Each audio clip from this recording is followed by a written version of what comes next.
¿cómo estás?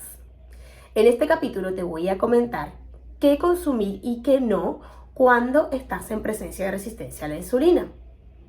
Si estás recientemente diagnosticada o diagnosticado con resistencia a la insulina, o bien quisieras un poco saber de qué se trata, voy a hacerte brevemente una descripción de lo que ocurre en este caso de resistencia a la insulina y por qué se da en el cuerpo. Tenemos ciertas glándulas, ¿sí?, en nuestro cuerpo que segregan unos neurotransmisores que son las hormonas. Cada glándula ejerce una función específica en el cuerpo y segrega determinadas hormonas para que nuestro cuerpo esté en equilibrio. El páncreas es una glándula que segrega insulina y la función de ella es regular los niveles de azúcar en sangre. Una vez que ingieres algún alimento, las células de las glucosas va hacia tus células para ir hacia que vaya a los músculos y los tejidos para que se convierta en energía, en lugar de ir hacia tu sangre la glucosa o bien almacenar grasa. Entonces, ¿qué pasa? Cuando del páncreas todo el tiempo está, digamos, buscando señales y recibiendo la información que emana tu cuerpo. Él ve cuánto cortisol tienes en sangre y además cuánto azúcar tienes en sangre y empieza a segregar insulina para poder estabilizar. Cuando ocurren ciertas interferencias o cuando la insulina se produce de manera, digamos, abrupta, debido a que por allí interpreta tu cuerpo de que tienes mucha azúcar en sangre, comienza a hacer una sobreproducción. Esta sobreproducción además se interpreta que no está llevando correctamente la glucosa hacia tus células para aprovecharlo en forma de energía, sino que los lleva a almacenar grasa. Entonces, tu insulina se sigue sobreproduciendo y comienza a hacerse resistente. Es decir, este proceso no se cumple de manera natural, haciendo un desbalance hormonal.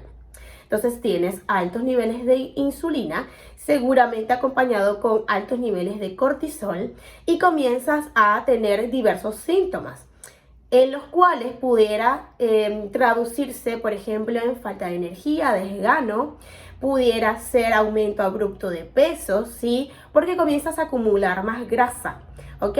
Ya esta glucosa no va hacia tus músculos y tejidos para aprovechar los niveles de energía, sino que va y se almacena.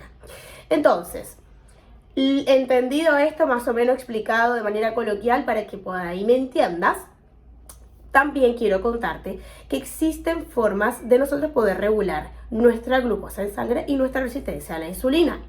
Yo, si por ahí no me conoces, yo soy Daniela, soy Health Coach y soy especialista en salud hormonal. También en el pasado tuve sobrepeso, resistencia a la insulina, síndrome metabólico y tuve algo que se denomina hipotiroidismo subclínico, ¿sí? Que es cuando los niveles de TSH están elevados, sin embargo, las hormonas de la tiroides T3 y T4 están en sus valores normales. Con cambios en mi alimentación y cambios de rutinas y parámetros, pude regular mis valores en sangre. Entonces, dicho esto, quiero ir hacia los sí y nos en tu alimentación durante este proceso. Y esto te diría que no necesariamente para las personas que tienen resistencia a la insulina, sino para las personas en general. Hoy día yo no tengo ningún tipo de balance hormonal, sin embargo es mi alimentación constante. No existe una única fórmula ni una única llave. Yo lo que te voy a ofrecer acá son parámetros generales. Tendría que conocer tu caso realmente y poder ajustarte de acuerdo a tus necesidades. Sin embargo, lo más interesante es que nosotros podamos reparar sí o sí nuestra flora intestinal. ¿Cómo lo hacemos? Tenemos que consumir alimentos que realmente nos nutran. Variedades de vegetales, ¿sí?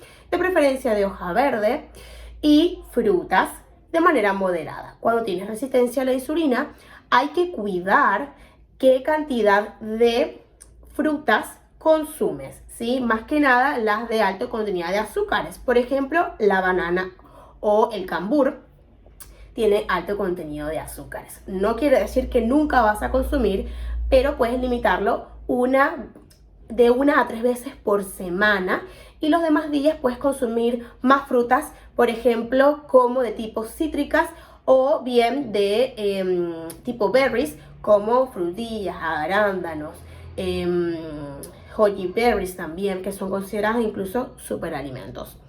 Y en cuanto a los vegetales, es como que no hay límites, puedes consumir cualquier tipo de vegetales. En cuanto a los cereales, es importante que consumas cereales que sean en su mayoría integrales o de su versión natural, ¿ok? Por ejemplo, si quisieras consumir pan, por favor busca que sean con harina 100% integral y cuida que en sus ingredientes no exista azúcares, caramelos, extracto de malta y otros aditivos que pueden hacer incluso que se eleve tu insulina. ¿Qué más? Por ejemplo, cuando nosotros, ¿sí? Hay que regular nuestro ritmo circadiano. ¿Qué significa esto? Nosotros necesitamos poder alimentarnos y consumir los alimentos que nos generen energía durante temprano en el día, ¿sí? Por ejemplo, mañana y tarde, e intentar ya para la noche consumir alimentos bajos en carbohidratos. Esto es porque nosotros tenemos más sensibilidad a la insulina en el día, con lo cual en la noche, ¿sí? No necesitamos hacer esta sobreproducción, incluso también porque vamos a dormir. Entonces es necesario que tú consumas alimentos que sean de baja carga glicémica o bien bajos en carbohidratos a la noche, ¿sí? No quiere decir que nunca vas a consumir alimentos con carbohidratos a la noche. Sin embargo, si tú estás recientemente diagnosticado con resistencia a la insulina, sería interesante que tú puedas estabilizar lo mejor que puedas tus niveles de azúcar en sangre y tus niveles de insulina. Entonces, también es necesario que tú puedas regular el sueño. ¿Cómo se regula el ritmo circadiano? Despertando al amanecer y durmiéndote al anochecer. Si bien es cierto que debido a nuestro ritmo y día a día, esto es vagamente posible, también es cierto que puedes ayudar a tu cuerpo a que se despierte un poco más al amanecer y que ya para entrar a la noche no hagas actividades muy pesadas y que tengas un sueño reparador. Con el sueño reparador también vas a ayudar que tu cuerpo reduzca los niveles de estrés y también regule el azúcar en sangre y por ende la insulina. ¿Qué más puedes hacer? Puedes también apoyarte con ejercicios de fuerza y ejercicios también de bajo impacto. Necesariamente tienes que hacer de fuerza porque también en el proceso de insulina nosotros necesitamos almacenar, nosotros necesitamos comenzar a reforzar nuestra musculatura para poder ir bajando los niveles de glucosa en los tejidos y la grasa almacenada y vayamos hacia el equilibrio del cuerpo. Entonces, como ves, hay un pequeño paso a paso para hacer, y lo más interesante es que tú puedas ir regulando tus ritmos, tus rutinas e ir adaptándote hacia tu nueva realidad. Que no quiere decir que en algún momento vas a estar estabilizada o estabilizado, y lo más interesante es que seguramente tú vayas a quedar con este ritmo y con estos patrones, te diría que para toda la vida, que sea tu filosofía de vida, como fue en mi caso. Yo, por ejemplo, cuando tuve el desbalance hormonal, tuve que necesariamente hacer un cambio de una manera un poco más abrupta y mucho más incómoda debido a mi patología. Con el tiempo pude encontrar métodos un poco más amorosos para lograr sentirme plena, sana y feliz. Que eso es seguramente lo que tú estás buscando al ver este video. Entonces, ¿qué es lo que yo no te recomiendo consumir? Yo te recomiendo que reduzcas la ingesta de alimentos ultraprocesados y procesados. Que reduzcas los niveles de glucosa. Que reduzcas la cantidad de azúcares que consumes, en su mayoría simples. Puedes consumir, por ejemplo, cacao amargo o chocolatito amargo, ¿sí? Buscando que sea entre 50 a 70% de cacao para que tenga menor cantidad de azúcares. Lee etiquetas. No consumas en exceso carbohidratos. Trata de siempre tener un equilibrio en tu plato, que tengas aporte de grasas saludables, aporte de minerales y de vitaminas, proteínas y una pequeña porción de carbohidratos. No se trata de dejar, se trata de sumar. Mientras tú más sumes, tú vas a poder apoyar a tu cuerpo y ayudarlo a que regule sus niveles de azúcar en sangre y la insulina. Entonces, como ves, los nos es llegar a hacer los extremos, que tu plato no sea únicamente un pan con un poco de dulce, como se acostumbra por ejemplo en Argentina, debido a que esto puede hacer que tu azúcar y tu insulina se eleven mucho más. Cuida el aporte de azúcares simples y trata de combinar siempre con vitaminas, minerales provenientes de las verduras. Generalmente es mucho mejor y se apoya mucho mejor a nuestras hormonas, las de hoja verde.